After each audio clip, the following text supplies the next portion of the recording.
창세기 1장 1절 말씀 함께 보겠습니다. 우리 다 암송하는 말씀이시죠? 함께 읽겠습니다. 시작. 태초에 하나님이 천지를 창조하시니라. 우리 한 번 더 읽겠습니다. 태초에 하나님이 천지를 창조하시니라. 아멘. 우리 서로 인사하겠습니다. 새해 복 많이 받으세요. 하나님의 은혜가 우리 가운데 함께 해주실 줄로 믿습니다. 둘째 새해 첫 예배, 우리 말씀 심령교회 예배인데요. 이렇게 많은 분들이 오실 줄 몰랐습니다. 너무나 감사하고요. 또 이 시간 우리에게 주시는 하나님의 말씀을 통해서 말씀과 함께 또 새해를 맞이하는 귀한 은혜가 있기를 소망합니다. 여러분, 제가 매주 여러분에게 함께 인사하는 그 멘트가 있습니다. 여러분 축복합니다. 주님은 여러분을 사랑하십니다. 아멘. 오늘은 2023년 1월 1일 새해 첫날이면서 주일입니다. 뭐가 더 중요할까요? 저는 주일이 더 중요합니다. 여러분은 어제 본 태양이 새로운 태양이라고 생각하십니까? 우리는 같은 태양을 오늘도 보고 있습니다. 같은 해를 보고 있죠. 그럼에도 불구하고 우리가 새해가 되었다라고 얘기합니다. 어제 본 태양이기 때문에 동해에서 떠오르는 이 태양이 새로운 태양이 아니죠. 우리가 평생 본 그 태양은 매일 똑같은 태양을 우리가 바라보며 살아가고 있지만 우리는 새해라고 얘기합니다.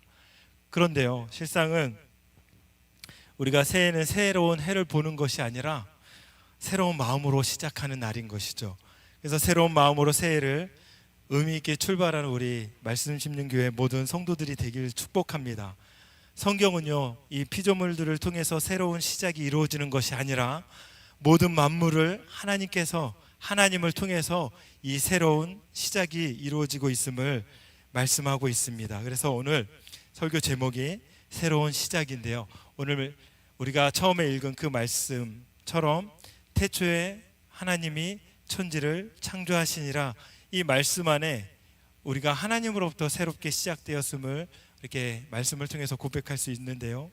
이 성경의 창세기에 나오는 모든 내용들이 처음부터 시작하는 내용들이 많아서 시작의 책이라고도 불리기도 합니다.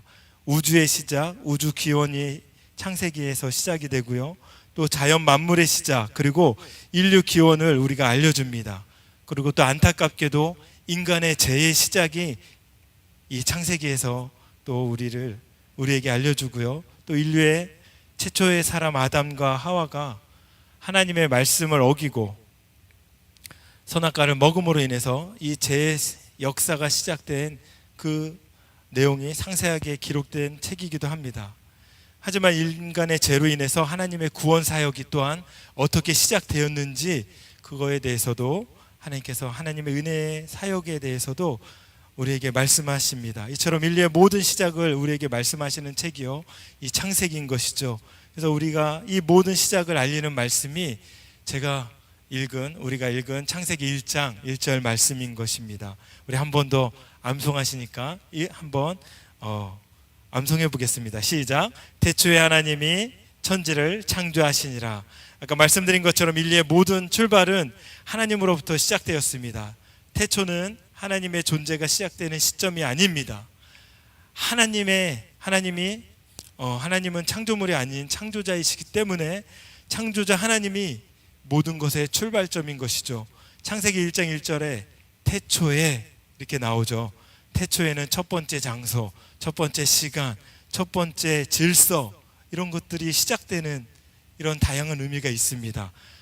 하나님의 그 창조를 통해서 하나님이 모든 만물, 시간, 공간, 이 모든 것이 시작되고요. 그 시간과 공간을 만드신 목적은 바로 하나님의 가장 사랑하시는 하나님의 형상대로 지음받은 그 사람을 그 공간 안에 넣어주시기 위해서 이 모든 것들을 시작해 주신 것입니다. 태초에 하나님이 천지를 창조하셨다는 말씀은 창조자와 피조물의 경계가 나눠지고 모든 피조물의 그 출발이 하나님이심을 더욱더 선명하게 알려주는 것입니다. 하나님이 모든 만물의 시작이며 모든 인류의 출발이 하나님이신 것이죠. 그래서 우리에게 주어는 누구입니까? 하나님이신 것입니다. 여러분의 주어는, 여러분의 삶의 주어는 하나님이신 줄로 믿습니다. 성도는 자신의 출발이 하나님이심을 잊지 않고 기억할 때에 항상 겸손하게 살아갈 수 있습니다. 그래서 우리 하나님께서 우리 삶의 모든 삶의 시작점인 것입니다. 제가요, 이 창세기 1장 1절만 딱 읽으면 생각나는 하나님의 은혜가 있습니다. 한 16년 전에 저는 강릉에 있었고요. 우리 아내는 서울에서 우리 첫째 아이를 키우고 있었는데, 제가 강릉에서 이렇게 강릉 시향에 재직하고 있을 때는 주말부부였어요. 한 5년 동안 우리가 주말부부였었는데, 자취를 하고 있는데 전화가 온 거예요. 어느 날 전화를 받았죠. 근데 저희 아내가 전화를 했는데 아내의 목소리가 들리는 것이 아니라 저희 아이의 목소리가 들리는 겁니다. 근데 저희 아이가 그때는 말을 잘 못했어요. 오물조물 그냥 아빠 간신히 했는데, 그 아이 목소리가 들리는데 그 목소리가 발음은 이상했지만 이 창세기 1장 1절 말씀을 암송하는 그 목소리였어요. 태초에 하나님이 천지를 창조하시니라 하시시 때때때 막 이런 목소리가 딱 들리는데, 저는요, 제가 믿음의 일대거든요. 믿음의 일대인데 이 말씀이 아이의 입술에서 암송되어져서 아버지의 귀에 들리는 그 음성이 하나님의 음성으로 들렸고요. 그때 혼자 있었는데 막 눈물이 나는 거예요. 하나님이 나에게도 복음이 흘러가게 하시는구나. 말씀이 이 아이에게 심겨졌구나. 그때 그 감동, 지금 16년이 지났지만 아직도 잊혀지지가 않습니다. 우리 가정에요, 믿음의 역사가 시작되는 말씀이 이 말씀이었다는 거예요. 말씀을, 발음도 좋지 않지만 처음에 그 입을 떼고 말을 시작할 때 이 창세기 1장 1절 말씀이 아이의 입술에서 시작되는 그 순간 저의 마음속에 하나님의 역사가 시작되는 것을 경험하였습니다. 이처럼 1장 1절은 우리 가정에도 너무나 특별한 하나님의 말씀입니다. 하나님께서 우리의 생명의 출발점이 하나님이심을 늘 기억하고 그분을 신뢰할 때 우리를 선하고 의로운 길로 주님을 인도해 주시는 그 하나님이심을 믿습니다. 우리가요, 이 피조물의 모든 시작이 창세기 1장에서 나오잖아요. 그런데 1장 말씀을 우리가 쭉 읽지 않았지만 1장에서 정말 많이 반복되는 말씀이 있습니다. 잘 아시죠? 이르시되 이 말씀은 세번역 성경에는 말씀하시되로 번역이 되어 있는데, 이르시되 11번이나 창세기 1장에 이르시되 이 말씀이 반복되고 있습니다. 제가 2절 3절을 읽어드리겠습니다. 땅이 혼돈하고 공허하며 흑암이 깊은 미에 있고 하나님의 영은 수면 위에 운행하시니라. 하나님이 이르시되 빛이 있으라 하시니 빛이 있었고, 11번이나 1장에서 이르시되 반복이 됩니다. 이 말씀에 태초에 하나님이 천지를 창조하시니라 이렇게 말씀하신 후에 하나님께서 계속해서 창조 사역을 하시는데 말씀으로 창조 사역을 하시는 것이죠. 그래서 이르시되는 어떻게 반응을 하죠? 그대로 되니라로 반응을 하게 됩니다. 이르시되의 역사는 그대로 되니라, 하나님의 말씀대로 되니라. 그렇게 될 때 하나님은 보시기에 좋았더라 라고 말씀하시는, 응답하시는, 감탄하시는 그런 은혜가 이 창세기 1장 말씀에 그대로 되어 있어요. 꼭 찬양 같아요. 이르시되 그대로 되니라. 우리가 선창하며 후창으로 이렇게 찬양을 하는데, 시편에도 선창하며 후창으로 찬양하고 홍해를 건너서 미리암이 하나님을 찬양합니다. 그럴 때 또 하나님을 처음에 찬양하면 또 백성들이 후창으로 하나님을 찬양하는데요, 시편에 너무나 중요한 형식이 되었는데 이 창세기 1장에도 이르시되 그대로 되니라, 그대로 하나님의 말씀이 이루어지는 것을 볼 수 있습니다. 성도의 삶이요, 언제 아름답습니까? 이르시되 그대로 되니라의 역사로 살아갈 때 성도의 삶은 아름답게 하나님 안에서 살아갈 수 있는 것입니다.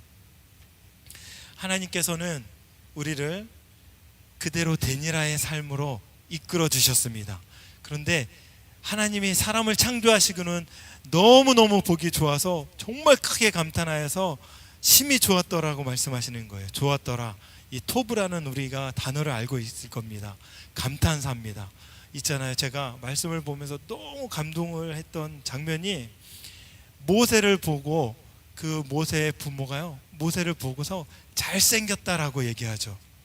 잘생겼다라고 얘기하는데 그 단어가 이 토브입니다. 사람들은 잘생겼다라고 자기의 자녀를 낳았지만 바로의 명령에 의해서 자녀를 바로 그 나일강에 빠쳐서 죽여야만, 정말 그 슬픈 역사를 겪어야만 했습니다. 그런데 이 모세의 부모님은요, 모세가 너무나 잘생긴 거예요. 토부한 거예요. 하나님이 세상을 창조한 그대로 되니라의 역사의 그 모습으로, 감사의 모습으로 본 거예요. 누구의 시각으로 본 겁니까? 바로 하나님의 시선으로 이 모세를 보니까 죽일 수가 없는 거예요. 3개월 동안이나 30일 동안이나 이 모세를 숨깁니다. 숨기고 하나님이 그 또 모세를 살리시기 위해서 또 바로의 또 양자로 해서 나중에 놀라운 지도자로 삼는 거죠. 모세는 하나님의 시선으로 부모가 자녀를 바라봤을 때 하나님의 역사를 이루는 통로가 되는 것이죠. 그대로 되니라의 역사는 하나님이 보시기에 좋았더라 감탄으로 끝나는 것입니다. 하나님의 크신 은혜로 그렇게 끝나게 되는 것입니다. 그런데 우리가 쭉 말씀을 보니까 너무 슬픈 역사가 창세기 1장에 딱 나오는 거예요. 죄가 시작된 것이죠. 이르시되의 말씀에 순종하지 않고 그대로 되니라의 질서를 아담과 하와가 파괴합니다. 선악과를 따먹습니다. 창조의 역사는 경계를 이루는 역사, 빛과 어둠을 나누는 역사입니다. 어둠을 물리칠 수 있는 방법은 빛인데요, 하나님의 이 빛의 역사를 이 아담이 다시 어둠의 역사로 갈아치우는 그런 슬픈 역사가 있는 것이죠. 경계를 나누었는데 하나님과의 인간의 경계를 무너뜨린 역사가 이 아담의 역사인 것입니다. 그래서 아담은 자신의 죄를 통해서 이 세상에 죄가 들어온 그 틈을 만들어 놓았습니다. 그대로 되니라의 역사를 방해한 최초의 사람이 된 것이죠. 근데 하나님께서는 인간의 그런 죄악이 있음에도 불구하고 그 죄의 시작과 동시에 하나님의 구원의 역사가 다시 시작되게 하셨어요. 예수 그리스도의 구속의 역사가 이 창세기에서부터 시작되게 하신 것입니다. 말씀은 혼돈 속에 또 죄악 속에 새로운 질서를 만들어내는 하나님의 역사를 이 창세기 1장에서 또 우리가 볼 수 있는데요, 우리가 그러면 창세기 1장에서 이 아담의 죄에도 불구하고, 그런 죄의 역사가 있음에도 불구하고 하나님은요, 당신의 사람들을 통해서 다시 하나님의 구원의 역사를 계속 이루어 가시는데, 우리가 노아를 한번 보겠습니다. 노아를 보면 창세기 6장 14절에 보면 이 말씀이 있는데 제가 읽어드리겠습니다. 너는 고페루 나무로 너를 위하여 방주를 만들되 그 안에 칸들을 막고 역청을 그 안팎에 칠하라. 이 노아의 시대는 너무나 고통의 시대였고 죄악의 시대였어요. 근데 놀랍게도 하나님의 말씀이 미치지 못할 때가 없는 것입니다. 죄악을 뚫고 죄악의 시대를 부수고 이 노아에게 하나님의 말씀이 임했는데 그 말씀에 이 노아는 순종하게 됩니다. 그래서 묵묵히 방주를 짓죠. 참혹한 인간의 죄악 속에서 하나님의 구원의 역사가 임한 것입니다. 방주를 짓고 그 구원의 방주를 안에 또 노아의 가족들이 또 모든 동물들이 또 이 방주를 통해서 하나님이 구원의 놀라운 역사 안에 머물게 되는 것이죠. 그렇게 하나님께서 노아의 방주를 통해서 또 인류를 구원해 주시고 그 하나님의 은혜가 다시 새롭게 시작되게 하십니다. 여러분, 노아가 방주 안에서 나왔을 때 제일 먼저 한 일이 무엇이죠? 우리 뭘 했습니까? 예배를 드렸습니다. 번제를 드렸죠. 새로운 시작은요, 하나님께 예배하며 나아가는 것입니다. 노아에게 하나님께서 하나님의 말씀을 통해서 그 어둠의 역사를 뚫고 구원의 놀라운 그 홍해를 건너서 하나님께서 구원하신 목적은 예배자의 삶으로 시작하기 위함인 줄로 우리가 믿습니다. 우리가 또 구원의 역사를 시작한 인물 중에 아브라함이 있는데, 우리가 볼 때는 아브라함, 지난주에도 한번 우리가 얘기했는데, 아브라함은요 죄악의 도시에서 우상을 만들던 그 가문 대대로 우상을 만들던 그런 가문에서 살았는데요, 제가 하나님의 말씀이 우상을 만드는 하나님의 사람에게도 임하는 놀라운 역사가 있음을 또한 발견한 것이죠. 우리 안에 하나님 앞에 또 많은 우상을 섬기며 살아갈 수도 있고요, 하나님 아닌 다른 것들을 또 더 많이 사랑하며 살아갈 수도 있는데, 그때도 여전히 우리에게 말씀을 주시는 것을 우리가 깨닫게 됩니다. 그래서요, 새해에 우리 안에 하나님의 말씀이 임할 때 우상이 깨어지고 우상의 자리에서 다시 일어나서 새로운 출발을 할 수 있음을 믿습니다. 그것이 우리 하나님이 우리에게 역사하시는 것이죠. 제가 너무나 은혜를 많이 받았던 말씀이, 최근에 많이 받았던 말씀이 예레미야서 33장 1절부터 3절 말씀입니다. 너무나 잘 아는 말씀. 예레미야가 시위대 뜰에 갇혀 있습니다. 갇혀 있는데 여호와의 말씀이 두 번째로 예레미야에게 임했대요. 그러면서 말씀하십니다. 이를 행하시는 여호와, 그것을 만들며 성취하시는 여호와, 그 이름을 여호와라는 이가 이같이 이르시도다. 너는 내게 부르짖으라. 여기 원어는 그냥 부르라 이렇게 말하는데, 저는 되게 이 번역이 너무 좋은 것 같아요. 부르짖으라. 부르짖음에는 뭐가 있습니까? 간절함이 있습니다. 부르짖음에는 하나님의 말씀에 반응하지 않을 수 없는 것이죠. 부르짖으라. 내가 내게 응답하겠고 내가 알지 못하는 크고 은밀한 일을 내게 보이리라. 지금 응답받은 것이 아니죠. 그러나 하나님이 갇혀있는 이 상황에서 말씀이 임했다고 얘기하는 거예요. 여러분, 지금 여러분 답답한 마음이 있지 않습니까? 새해가 시작됐지만 여전히 풀리지 않는 그 문제가 우리 안에 있는 것이죠. 아직도 용서할 수 없는 그 사람이 있습니다. 그런데요, 그곳에도 하나님의 말씀이 임하신대요. 막힘이 없습니다. 몸이 갇혀있는 것으로 끝난 인생이 아닙니다. 우리 생각이 갇혀있는 것으로 끝난 인생이 아닙니다. 왜냐하면 말씀은 막힘이 없기 때문에. 바울과 실라가 갇혀있는 그 정말 축축하고 어둠이 빛도 들지 않는 그 감옥 속에도 하나님의 말씀이 임하신 것이죠. 말씀이 뚫고 가는 거예요. 임하지 않는 것이 없는 것이죠. 그 말씀이 당신의 백성을 발견하는 것입니다. 찾아다니시다가 내 백성이 갇혀있는 그 백성이 누구인지 정확하게 보시고 그것을 찾아내는 것입니다. 제가요, 너무나 이게 재미있는 이야기이기도 하지만, 이게 강릉에 살고 있었는데 거기에 이제 여름만 되면 수많은 인파가 옵니다. 모래사장 있잖아요, 경포 해수욕장에. 그러면 사람들이 엄청 많이 모여들고 이제 시즌이 끝나면 다 뿔뿔이 흩어집니다. 근데 거기에 어떤 나이 조금 드신 분이 항상 모래 위를 항상 다니시는 분이 있는데, 그분이 누구냐면요, 쇠를 발견하는 그 전동, 그 뭐라 그러죠, 감지기를 들고 모래 위를 다니시는 거예요. 쭉 다니십니다. 다니면요, 그 안에 동전이 엄청 많이 묻혀 있는 거예요. 맨눈으로는 볼 수 없지만 감지하면서 진동이 오면 동전을 발견하는 거예요. 여러분, 하나님의 말씀이 온 땅을 두루 다니실 겁니다. 그러다가 자기의 백성이 오면 하나님의 말씀이 감지가 되는 거예요. 진동이 오는 거예요. 얘는 어떤 말씀이 필요한지 그 말씀으로 당신의 자녀에게 임하시는 것입니다. 예레미야에게 지금 가장 필요한 말씀은 뭐냐면요, 내게 부르짖으라. 내가 내게 응답하겠고 내가 알지 못하는 크고 은밀한 일을 내게 보일 거야. 지금 그 일이 일어나지 않지만 내가 너에게 말씀하는 이 말씀이 너의 미래야. 이 말씀이 너의 생명이야. 예레미야가 그래서 나는 하나님의 말씀을 전하지 않고는 내 마음이 불붙는 것 같아서 참을 수가 없습니다. 말씀이 임하니까요.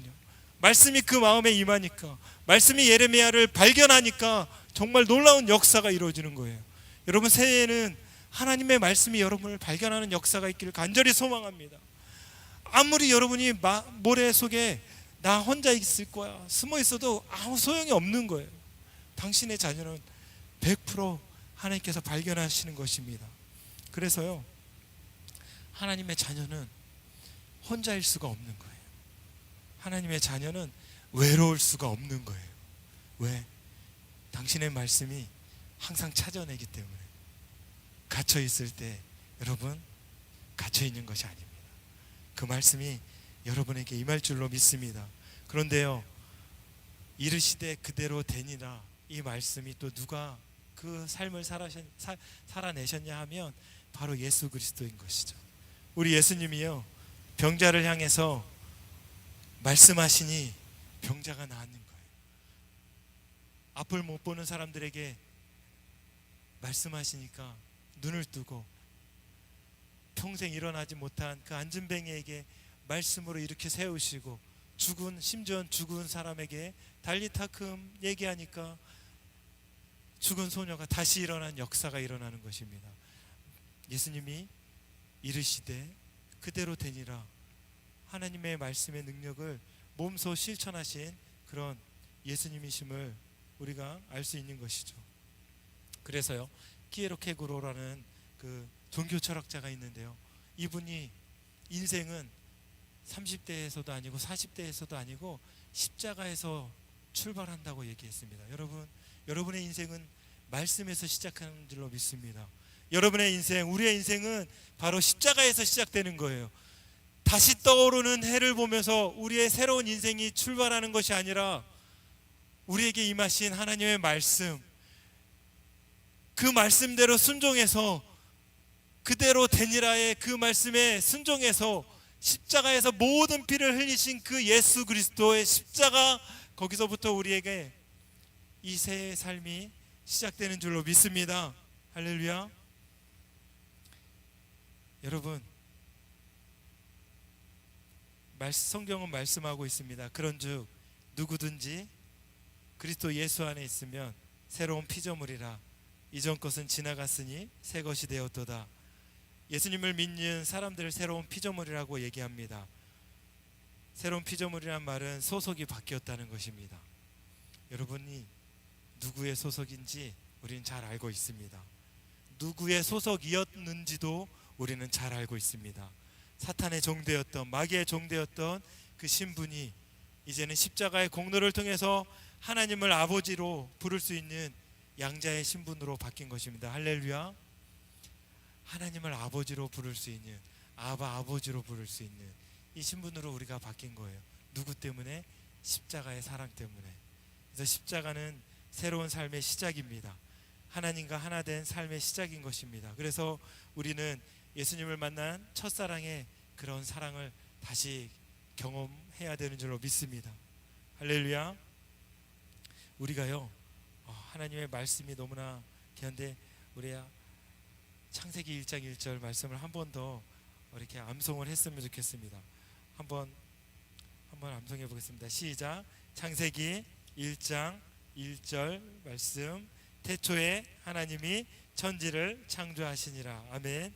태초에 하나님이 천지를 창조하시니라. 우리가 이 말씀 안에는 공간의 시작, 시간의 시작, 질서의 시작이 있다고 처음에 말씀드렸습니다. 태초에 공간의 시작, 시간의 시작, 질서의 시작. 여러분이 새로운 해를 맞이했을 때 여러분의 삶의 모든 공간에 십자가의 은혜로 가득 채워지길 소망합니다. 여러분의 시간의 모든 매 순간에 십자가의 은혜로 다시 시작하는 놀라운 역사가 있기를 소망합니다. 여러분의 모든 질서가 십자가를 통해서 영적인 질서가 바로 세워지고, 이 질서가 정말 또한 여러분의 삶 속에 또 다른 사람에게도 또 전이 되는 놀라운 역사가 있기를 간절히 소망합니다. 그래서 우리의 모든 삶의 영역이 하나님의 사랑으로 가득 찬 그런 은혜가 있기를 간절히 소망하는 것입니다. 이 시간